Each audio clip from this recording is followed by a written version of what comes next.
Welcome to SA Media News Updates. If you are new to this channel, please subscribe, like, share and add your comment to the comment section. Njani kodwa iqiniso liyamphilisa umuntu eBhayibheli lisho njalo. Baba ngiyinyanga mina.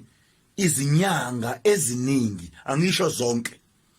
U80% wezinyanga, angikhulumi ngomunye umuntu, izinyanga ezinamakhosikazi amaningi, akuwona amakhosikazi azo lawo.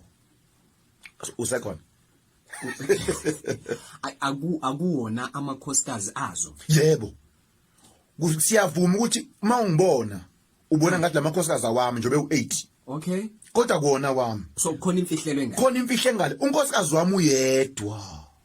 Ulo qala ukuthi yes mhlambe lo qala mhlambe omunye wesi4 angazi mhlambe bawu2 but there is a deal engiyisayinile nento yami njobe ngiyinyanga ngoba ngesikuphi njobe sizinyanga izithwalo zikhona. Okay. Ngisayina ideal nalento yami engayilanda ukuthi ngizoba nemali ngizoceba ukuthi kulungile ngiyayithatha lento. But ke ibe sithi lento okay kulungile lela ke ukuze sizwane nami ngithola unkosikazi wami ozolala nami. Okay. Abantu abanemali baba bajabulanga abaningi. Tshela iqiniso laNkulunkulu. Omunye umntwana bengimlapha uthi babukhumalo. Ngathana nomuntu. Mengicela ukuthandana naye wanginika yonke into angiyidinga empilweni.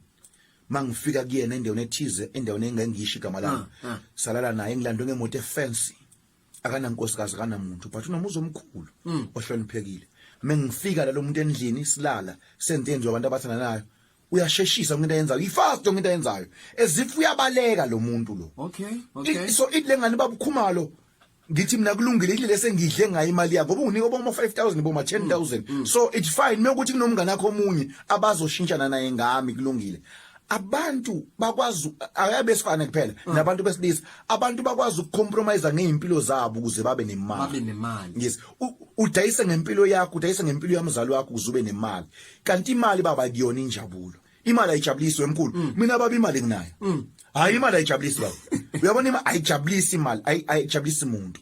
So uthi lo mntwana mase ngilalile ke la bese qha athi lo baba ngicimele then ngenze njalo kuqhamuka inyoka ingene esibelethweni sami.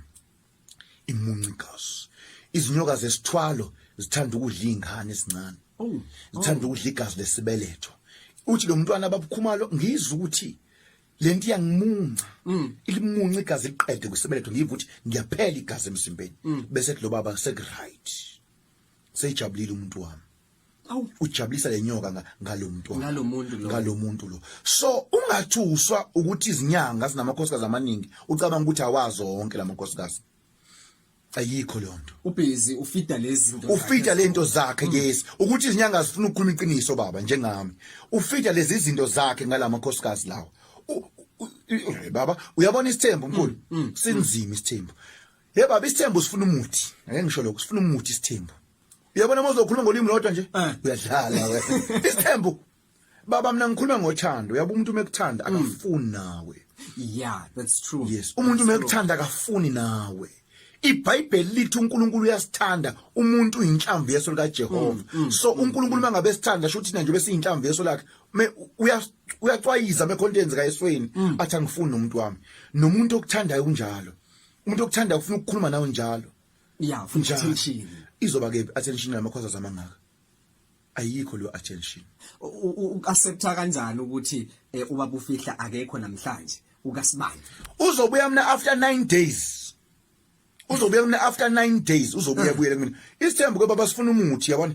Uyabona umuthi strong umuthi baba. Mtshela mina umuthi strong. So ukhona umuthi wesithembu. Ukhona nginawo. Ukhona umuthi wesithembu nginawo ngiyawukhanda. Sizoxoxa lapha phansi. Ukhona umuthi wesithembu ngiyawukhanda. Umuthi wesithembu wenza ukuthi labantu bazwane. Noma kuyiwa bazwane. Yabona. Bazwane. Ngaphandle komuthi ulimi lakho indlela okhuluma ngayo namakhosikazi akho.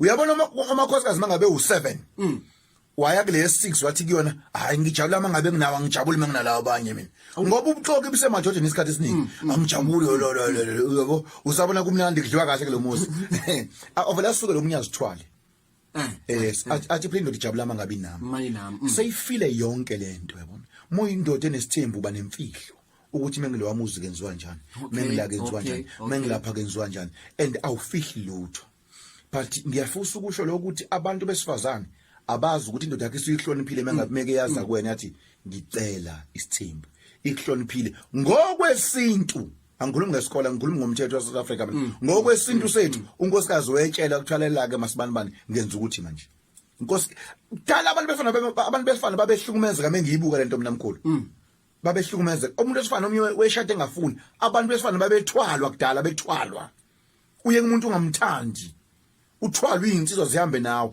so manje abantu befana banamalungelo amahle abanikwe wona bayajabula kuhle 21:38. It's Katsako right now. You are still listening to Ukuyut Radio 93.4 FM. KZN's number 1 B3. Uyazi ukuthi lapha endlini right now ubhizi nama questions ozibuza wona ukuthi hey ngiyakhale lokuyibuza le question ulakhe akaza afike kule question engiyifunayo. Well sizokunikeza isikhathi nawe ozokwazi ukuthi usifonele kwi number ethi 0604967964 0604967964 iliyo number nje ozokwazi ukuthi usifonele kuyona or else usangakwazi futhi nokuthi usendele your 30-second voice note kuyona the same number lengiyibiza ku 0604967964 if unombuzo odinga ukubuza sisazophinde futhi baba sibhule right hayi sobathatha soba prophet noma ngabe inyanga ziyangithreatenisha ziyangifonela zithini ngizobabhula baba abantu basazobhula make sure ukuthi awuyindawo asike siphinde sidayise masibuya lana then emveni koko so bese ke sesingena komunye umbuzo engikhalela ukubuza nje ukuthi now yini eyenze ukuthi right now siya divorce thina right ayengempela yabona nje thina singene emshadweni siya divorce kodwa angikaze ngeva kuthiwa ikhona i divorce esithinjini onkoko ngazalo